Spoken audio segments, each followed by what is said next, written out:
Hey friends, good to see you again. If this is your first time checking out the channel, my name is Marcello. In this video, I'll be reviewing the HEDDphone from Heinz Electro-Dynamic Designs.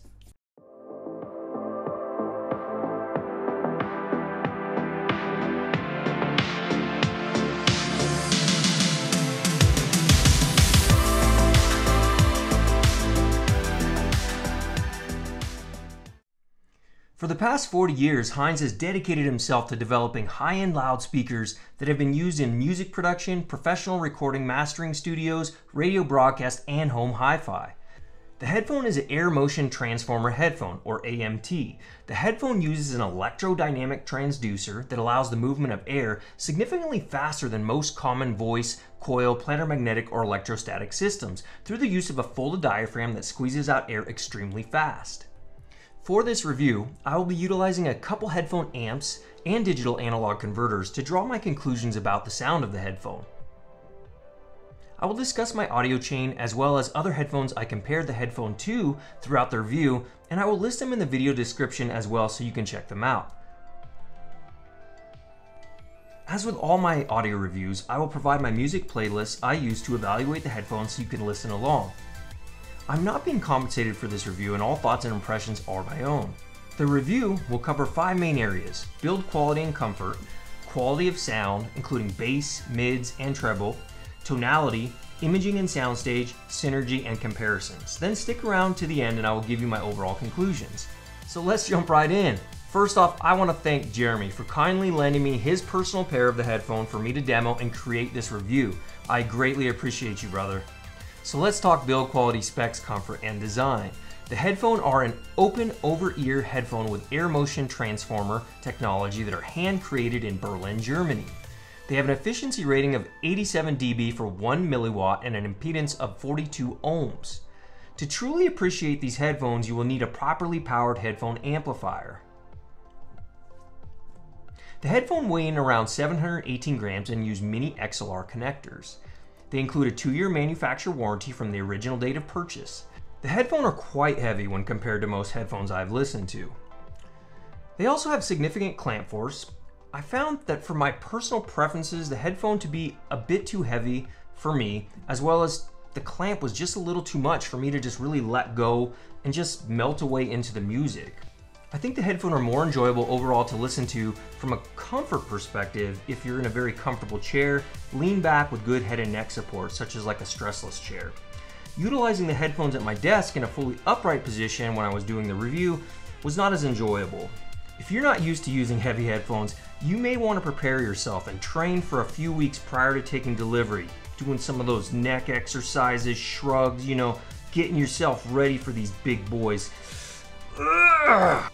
All joking aside, I did develop a hot spot on the top of my head after about 25 minutes of listening, but each person's mileage may vary depending on the shape of their head and overall comfort level tolerances. The headband is fairly easy to adjust, and I found myself adjusting it a click or two down on each side.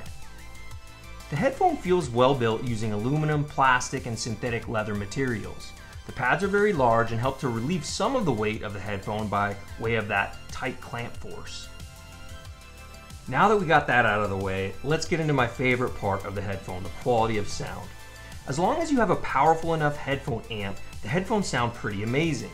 I utilized the topping A90 headphone amp with a D90 DAC for the majority of my listening, as well as the Schittler 3 tube hybrid headphone amp and the Bifraz 2 digital analog converter. When I listen via the A90, I use the XLR inputs from the D90 DAC, as well as the high gain setting and the balanced XLR output from the A90 amp. When I listen via the Lear 3, I use it in high gain via the single-ended output. Bass on the HEDDphone has some rumble in the lower bass frequencies, similar to some planar headphones. The bass is tight and well defined, however to my ears is a bit lacking for certain genres of music such as pop, rock, and electronic. There isn't much of a dynamic punch with the HEDDphone, so if you value that in your headphones, please keep that in mind. There does seem to be more bass presence than the Focal Utopia, however, with the caveat that Utopia has more dynamic punch to my ears. I think depending on your listening preferences, many listeners may want to consider using EQ or tone control to give the bass frequencies a lift for modern genres of music. The mid-range is very detailed, fast and tight, with vocals and instruments sounding excellent. On some recordings I did find the vocals could feel slightly more distant from me than I might prefer. Take this with a grain of salt, however, as I had just spent quite a bit of time with a Focal Utopia and was comparing them side by side, and the Utopia does present vocals in a more intimate way. A quality I greatly appreciate from the headphone is the upper mid-range, especially when comparing to the Focal Utopia. The headphone didn't suffer from some vocals coming across as harsh as I did find with the Utopia. The cello sounds extremely beautiful from the headphone, and Yo-Yo Ma's Prelude from the Six Evolutions Bach album was absolutely stunning to listen to for my Qobuz playlist. The piano is another instrument that sounds so beautiful from the headphone. The Chopin album with Lang Lang for my Qobuz playlist is a great example of this. The treble on the headphone is not overdone. I didn't notice any sibilance or get listening fatigue, and enjoyed the air and definition of the sounds from the headphone. I was very impressed by the treble overall. When I first heard of the headphone, I had a preconceived notion it was going to be overdone in the treble, and this was not the case. I found the treble to be even more defined when listening with the A90-D90 combo from Topping. For a slightly more relaxed listening experience, the Lear 3 and Bifrost 2 sounded quite good as well. The tonality of the headphone is very good for acoustic instruments, classical, piano, orchestral, and I even found myself enjoying pop, rock, and other more modern genres of music with the headphone, although I did feel for those genres the lack of bass was missed.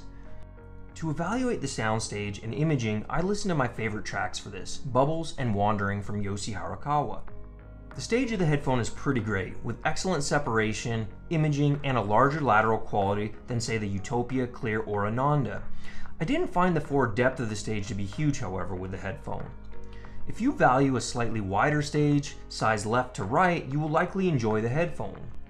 At times the headphone can present sounds in some pretty unique ways, almost as if sounds are actually coming from behind me and above me, which is pretty trippy compared to some other headphones.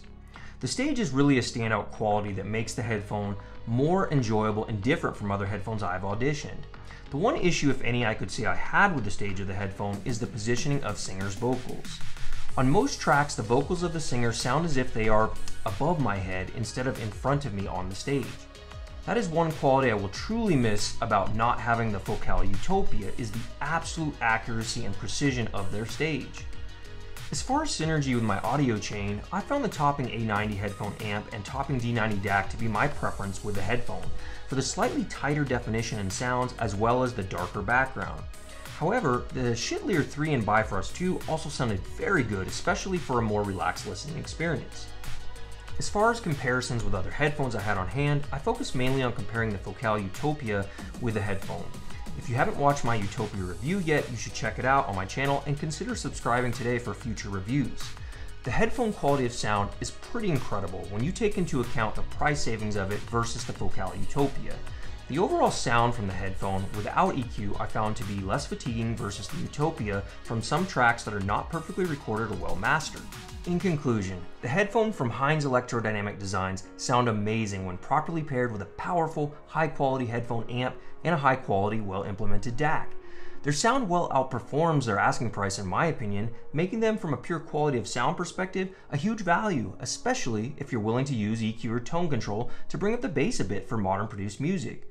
I will leave a link in the description of the video for you to check out if you're interested in trying out a pair. Again, a huge shout out to JB for lending me his personal pair, as well as a big thank you to all the subscribers of the channel. I appreciate each and every one of you and all the support you've been showing me. Thanks again, friends, for watching. Don't forget to subscribe and leave me a comment with your thoughts on the headphone and any audio gear you want me to review next. Until next time, friends, much love.